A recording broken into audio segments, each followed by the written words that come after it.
dawn, the streets were silent with fear. His voice tore through the narrow street like a blade. "Tell me his name," he barked, pinning the trembling woman against the cold brick wall. Her breath hitched, her white shirt clinging to her as fear painted her face pale beneath the flickering streetlight. The man's blue shirt stretched over his broad chest as his tattooed hand tightened its grip on her collar. He was fury in flesh, a storm barely restrained. The sound of distant traffic was swallowed by the heavy silence between them. "Tell me his name," he repeated, lower this time, dangerous, his words coated with quiet rage that could freeze blood. She couldn't answer. Her lips quivered, but her throat had locked itself shut. "Before we dive deeper, tell us where you're watching from and what time it is, because what's coming next will make your heart pound harder than this alley confrontation. Stay till the end. This one's about to get wild." Her eyes darted, searching for an escape that didn't exist. He leaned closer, his breath warm against her cheek, his gaze burning straight through her soul. His men waited a few feet away, shadows with guns, their expressions unreadable. She whispered something that made his jaw clench, too soft to hear clearly, but enough to send his pulse surging. He slammed his palm against the wall beside her head, making her flinch, and in that moment his anger wavered. He saw a pain, not guilt, the kind of pain that doesn't come from betrayal, but from being broken too many times. His grip loosened. Her tears caught the light, trembling down her face like the truth she couldn't speak. He turned away for a second, rubbing his jaw, his mind flashing between rage and confusion. This woman, this fragile waitress who barely looked him in the eye at the restaurant earlier, had seen something she shouldn't have. His name was Lorenzo Moretti, the kind of man whose voice alone could empty a street. But right now, something about her silence bothered him more than any gun pointed his way. She wasn't lying.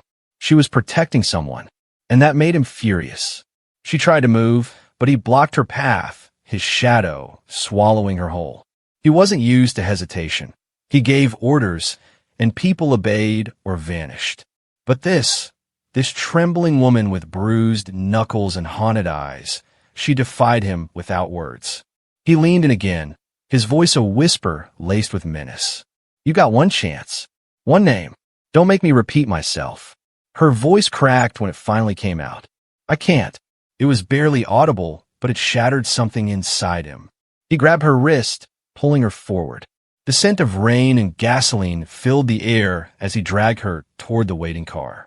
She stumbled, shoes scraping the wet pavement, trying to speak but choking on fear. One of his men opened the door.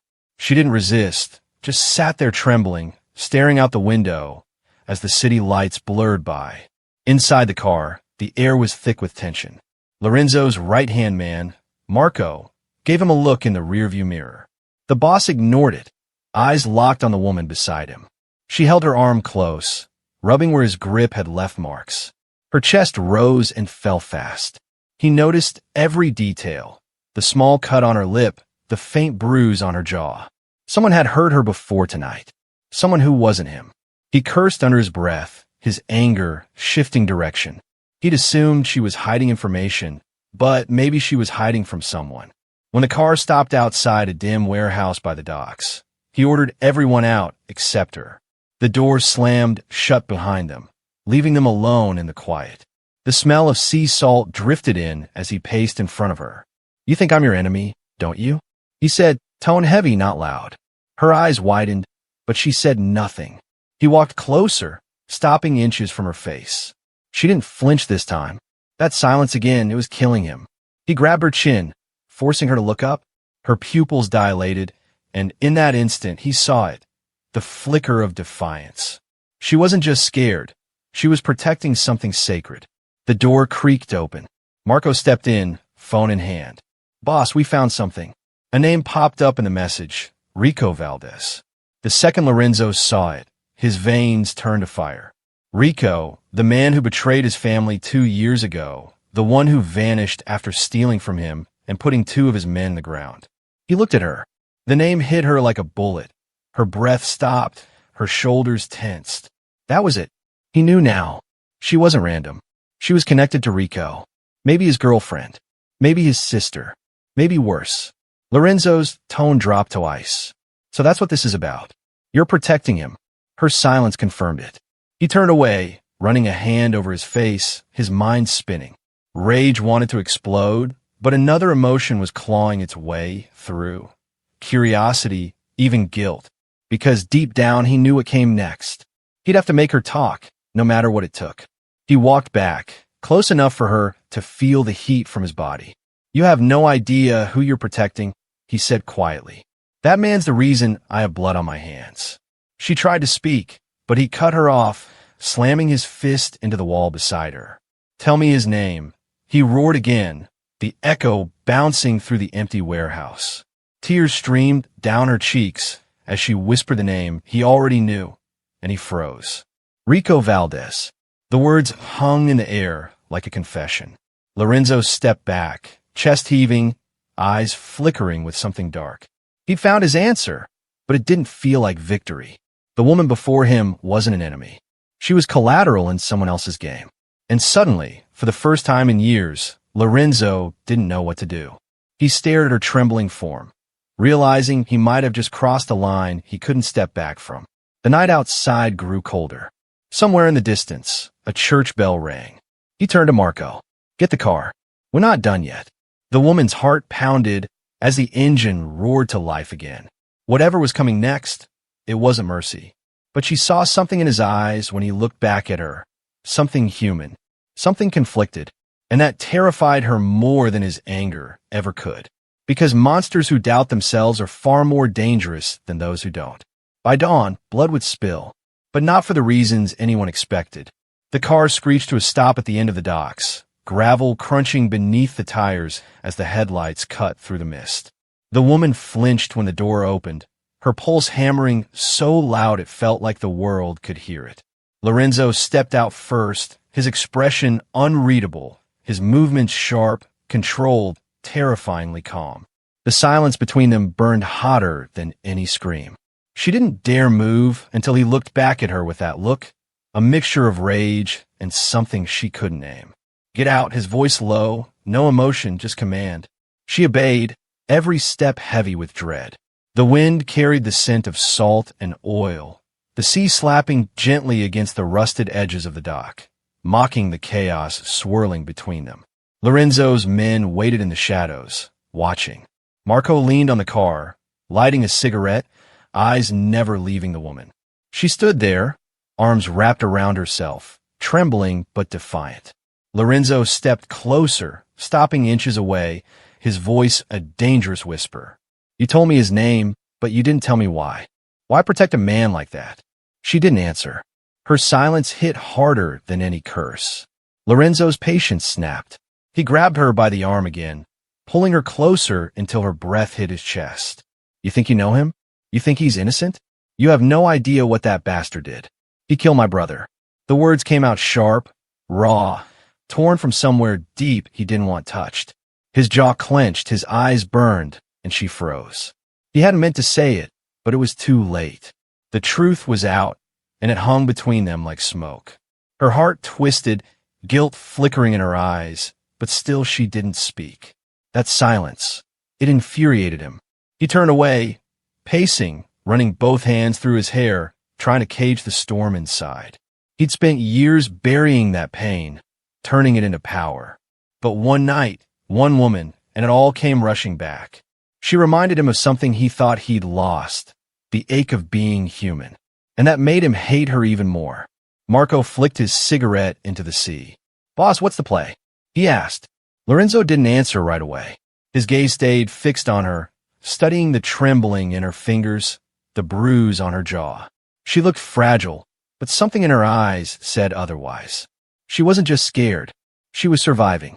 Finally, he said, quietly, but with finality, take her to the safe house. Marco frowned, confusion flashing across his face. Boss, what? Lorenzo's glare cut him off instantly. Do what I said. The woman's breath hitched as Marco grabbed her arm, leading her to the car again. Safe house. The word didn't sound safe. It sounded like a trap. She looked back once, meeting Lorenzo's eyes through the mist. He didn't move, didn't blink, just watched as she disappeared into the back seat. He stood there long after the car was gone, the night pressing in around him, his chest tight with something he refused to name. When he finally drove back to his mansion, the city was quiet, the kind of quiet that always came before chaos. His phone buzzed. A message. Unknown number. 2 words that made his blood run cold. You're next. He stared at the screen, jaw tightening. Rico. It had to be him. That ghost from his past was back, and somehow, that woman, Lena, Marco had said her name was tangled right in the middle of it. At the safe house, Lena sat in a small room, wrists free but heart trapped. She didn't know why she was still alive. Maybe he needed her as bait. Maybe he wanted her to lead him to Rico. But part of her, God help her, felt something else. The way he'd looked at her before they left, like he saw something more than fear. Something familiar. Hours passed. Then the door opened, and Lorenzo walked in. The room seemed smaller when he stepped inside, his presence filling it entirely. She stood, instinctively backing away. He raised his hands slightly, not in peace but in control. You're not my prisoner, he said quietly. But if you lie again, I'll make you wish you were. Her throat tightened. I'm not lying, she said, voice trembling. He took a slow step forward. You know where he is. Tell me. She shook her head. No, I don't. He grabbed a chair, flipped it around, and sat, elbows on his knees, staring at her. His silence was louder than his voice. Every second felt like an eternity. Finally, she cracked, tears pooling in her eyes. He's my brother, she whispered. The words hit him like a punch. Rico's sister. The air turned sharp. Lorenzo's fists clenched. For a second, he couldn't move. He had spent years hunting the man who ruined him, and now he was looking at the one person who might stop him from finishing it. He leaned back, exhaling slowly, trying to think. His mind told him to end it, to use her, find Rico, settle the score. But something in her eyes made it harder than it should have been. He stood abruptly, walking to the window. The city lights glimmered in the distance, cold and indifferent. When he spoke again, his tone had softened, but only slightly. Your brother killed my blood, he said. She looked at him, tears falling freely now. And your world killed my mother. She fired back, her voice breaking but fierce. That made him stop. The weight of her words landed like a blow. He turned, eyes narrowing. What did you say? Her lips trembled, but she didn't back down. Your men, years ago. A deal gone wrong. You call it business. I call it murder. His chest tightened. Memories flickered. Faces, gunfire, the smell of blood. Maybe it was true. Maybe his empire had taken more than he ever knew. Lorenzo's heart was a storm now. Rage, guilt, something dangerously close to empathy. He took a step closer, lowering his voice. You think you understand this world? You don't. It chews you up, spits you out, and leaves nothing but ghosts. She met his gaze, unflinching. Maybe I'm already a ghost. That broke something in him. The mask he'd worn for years cracked. For the first time, he saw her not as leverage, not as an obstacle, but as someone just as ruined as him. He didn't say another word. He just turned and left, slamming the door behind him, the sound echoing down the hallway. Outside, Marco waited. Boss. Lorenzo lit a cigarette, the flame trembling slightly in his hand. She's his sister, he said finally. Marco's eyes widened. Then she's our key. Lorenzo didn't answer, just stared out into the night. The cigarette burned down to the filter before he tossed it away. His voice came out low, dangerous. Get everyone ready. By dawn, I want Rico Valdez found. Inside, Lena sank to her knees, clutching her chest as tears soaked her face. She had no idea what was coming, but she knew this. Something had changed in his eyes tonight. And that scared her even more than the threat of death. Because somewhere beneath that fury and power, she'd seen it. Pain that matched her own. And that connection, fragile and forbidden, would decide everything when dawn came. The night stretched long, sleepless, thick with tension that clung to every breath. Lorenzo didn't close his eyes once. He sat in his office, hands clasped together, eyes fixed on the maps spread across the desk. The red marks, the pins, the routes, all leading to one name. Rico Valdez. A ghost who had disappeared 3 years ago and now dared to crawl back into the light.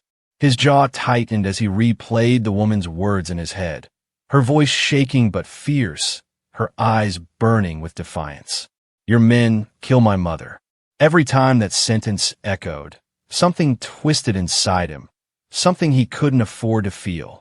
Downstairs, Lena sat on the small couch, her head buried in her hands. Her wrists still bore faint red marks from where Lorenzo's men had held her too tight. But that wasn't what hurt. What hurt was the memory of her brother's voice, promising her safety, promising her that he'd get them out of this life. Lies. Everything had been lies. Now she was trapped in the home of the man sworn to destroy him. And she couldn't even hate him the way she wanted to, not after seeing the pain behind his rage. The door creaked. Marco stepped in, holding a tray with food. He didn't speak much, just placed it down in front of her, but his eyes lingered a moment too long. There was pity there, maybe curiosity. Lena ignored it. She didn't eat. She couldn't. Her stomach was tight with fear and exhaustion. When Marco turned to leave, she finally whispered, almost too soft to hear, "Is he always like this?" Marco paused, then gave a short, humorless laugh. "Only when he's breathing." Then he was gone. Upstairs, Lorenzo's phone rang once, an encrypted call. He answered without hesitation. A gravelly voice on the other end said, "We found movement near the East Docks. A shipment under Rico's name. Could be bait." Lorenzo's response was cold and immediate. "I don't care if it's bait. We bite." His mind was already made up. This was the moment he'd been waiting for. He moved fast, slipping his gun into the holster, sliding his coat on. But before he could leave, he stopped by the door that separated him from Lena. Something made him hesitate, just for a second. Then he opened it. She looked up at him, startled, eyes wide, body tense. He stepped closer, the low light cutting sharp lines across his face. "I'm giving you one chance. Tell me where he is, and you walk out alive." Her lips trembled, but she said nothing. Lorenzo's expression hardened. "You're making a mistake," he said, voice low, dangerous. She met his eyes, defiant even through her fear. "Maybe I'm done running from mistakes." He didn't respond. He just turned and walked out, slamming the door behind him. The sound of engines roared outside moments later. The convoy moved through the city like a pack of wolves. Black SUVs cutting through empty streets, headlights slicing through fog. Lorenzo sat in the front seat, eyes forward, every muscle tense. Marco glanced at him from the passenger side. "You sure you want to do this yourself, boss?" Lorenzo didn't look at him. "Rico took something from me. I'll take it back with my own hands." Back at the safe house, Lena couldn't sit still. Her heart thudded in her chest like a warning. She felt something bad was coming, something worse than death. Without thinking, she slipped to the window, testing the latch. It was loose. Maybe too easy. A trap? Or maybe he'd left it that way on purpose. She didn't care. She needed to move. She climbed out, landing softly on the damp ground. Her breath fogged in the cold night air as she started running. Across the city, gunfire cracked. The docks exploded into chaos. Lorenzo's men poured out of the SUVs, taking cover behind crates and vehicles. Bullets whistled through the air. Lorenzo moved like a storm, fearless, his gun steady, his focus razor-sharp. He wasn't just fighting for revenge anymore. He was fighting to bury the ghosts that haunted him. Every shot felt personal. Every scream, another echo from his past. Then he saw him. Rico Valdez. Older, colder, but unmistakable. Standing by a shipping container, smirking, gun raised. "So, the king leaves his castle," Rico shouted, his voice mocking even through the chaos. Lorenzo fired without hesitation, the bullet grazing Rico's arm. Rico ducked behind cover, laughing like a man who had nothing left to lose. "You should have stayed hidden," Lorenzo growled under his breath. He pushed forward, ignoring Marco's shouts to fall back. He wanted Rico's face in front of him. He wanted to look him in the eyes when it ended. But Rico was smart. Every move felt like a setup. The gunfire stopped for half a second, too quiet. Lorenzo's instinct screamed. He dove to the side, just as the container exploded, flames lighting up the night. The blast threw him to the ground, ears ringing, lungs burning. Rico's laughter echoed through the smoke. You think you own this city, Lorenzo? You're just another ghost waiting for a grave. Then he was gone, disappearing into the fire and chaos like a phantom. Lorenzo staggered to his feet, coughing, blood dripping from a cut above his brow. Marco rushed over, shouting over the noise. Boss, we have to move. This whole place is wired. Lorenzo's gaze burned through the smoke. Find him. I don't care how long it takes. They barely made it out before the second explosion lit the sky. By the time the flames died down, half the docks were gone. And Rico was still alive. Hours later, as dawn crept over the horizon, Lorenzo returned to the mansion, exhausted, furious, and bleeding. But the moment he stepped inside, something fell off. The guards were gone. The air was too still. He drew his gun and moved quietly through the hall. Then he saw the open window in the safe house room. Empty. His heart dropped like a stone. She was gone.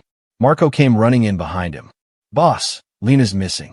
Lorenzo slammed his fist into the wall, rage boiling over.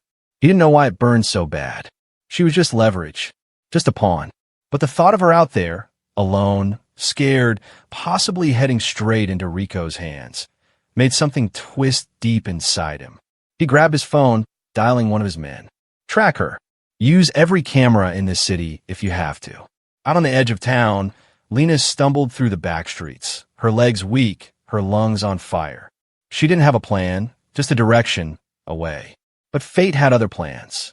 A car slowed beside her, tinted windows rolling down just enough for a voice to call her name. Lena.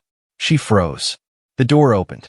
Rico stepped out, a smile curling across his lips. Little sister. Her world spun. He was alive. For a moment, relief flooded through her, but it vanished just as quickly when she saw the blood on his hands, the darkness in his eyes.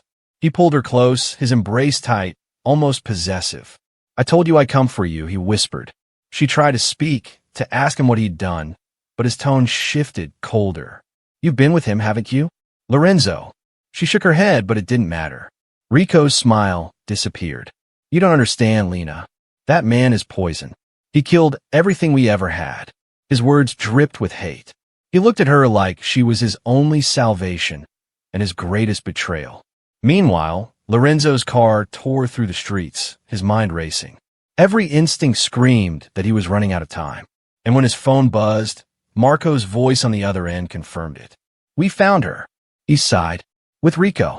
Lorenzo's grip tightened on the wheel until his knuckles turned white. He didn't speak. He didn't have to. The look in his eyes said it all. The hunt wasn't over.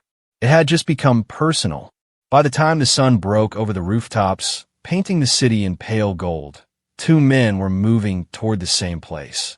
One to save, one to destroy, and caught between them, Lena stood trembling, torn between blood and the beast who'd stolen her heart without ever meaning to. Lena's heartbeat was chaos. The city hadn't slept, and neither had she. Dawn cracked open over the rooftops, lighting a battlefield no one had prepared for. The air smelled like gasoline and gunpowder, like endings. Rico's hand was still gripping her arm too tightly, his eyes wild with the kind of madness that only comes from betrayal. Across the lot, Lorenzo stepped out of his car, his black coat catching the morning wind. The silence between them was louder than the explosions from the night before. Rico's laughter broke at first, low, bitter, dangerous. You came alone? How noble. How stupid. Lorenzo didn't answer. His gun was already raised. Lena's breath caught in her throat.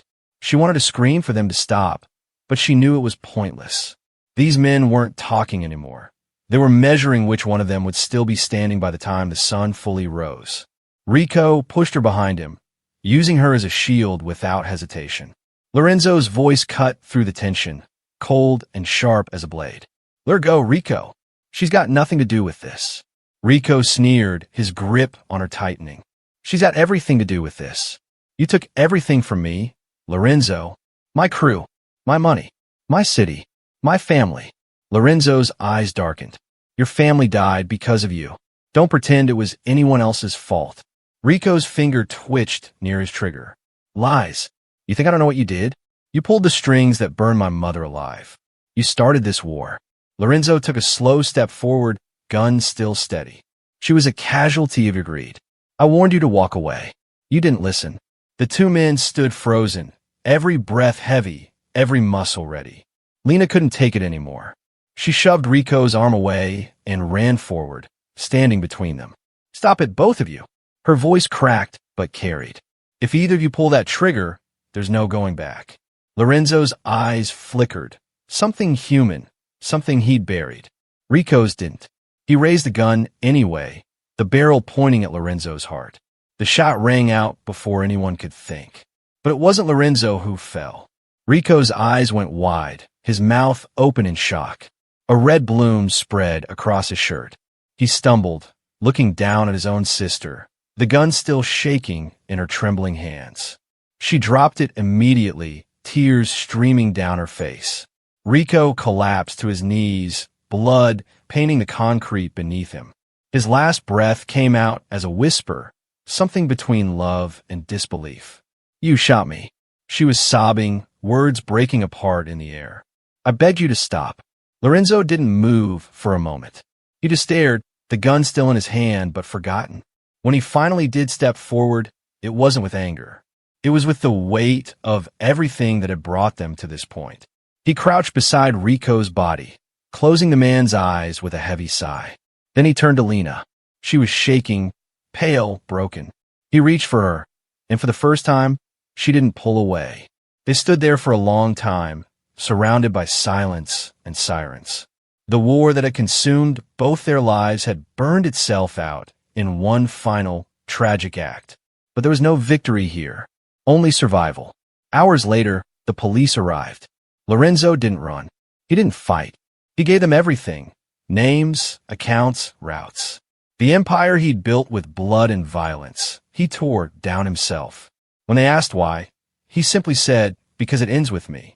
Lena watched from a distance as they took him away. She should have felt relief, maybe even revenge. But all she felt was an ache too deep to name. Days passed, then weeks.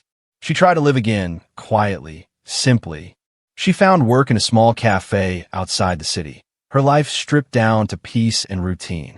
But some nights, when the wind rattled the windows, she swore she could still hear his voice, the way he'd said her name in that final moment before they took him. Months later, word spread that the city was finally clean. The old families were gone. The fear that used to run through every dark alley had vanished.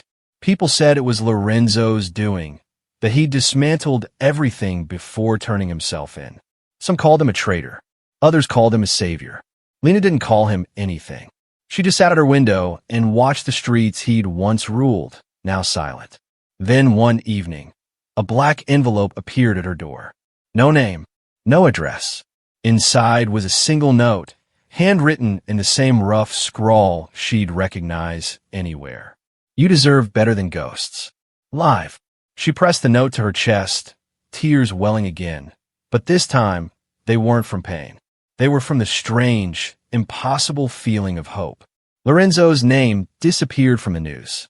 Some said he was transferred to a high-security prison overseas. Others claimed he died behind bars. But those who knew him, the few who'd lived long enough to remember what kind of man he truly was, whispered something else. That the Mafia boss had walked away from it all, leaving the world to believe he was gone, watching quietly from the shadows as the city rebuilt itself. And sometimes, just sometimes, when the cafe lights flickered at closing time, Lena could swear she saw a figure across the street. Tall, still, half in shadow, watching her with that same calm intensity she could never forget. But when she blinked, he was gone, like smoke on the wind. The streets were quiet now. The city had peace. And the woman who once stood in the middle of a war had found her way back to herself. Because sometimes love doesn't end in forever. It ends in forgiveness. And in the silence left behind, both found what they'd lost in blood and fire: freedom. When the Mafia boss demanded a name, he found redemption instead. She lost everything, but gained her life back. Justice came not through vengeance, but through choice. In the city once ruled by fear, peace was bought with pain, and the echoes of their stories still haunt shocking Mafia love stories. Comment where you're watching from, share this fire tale, and stay tuned. The next story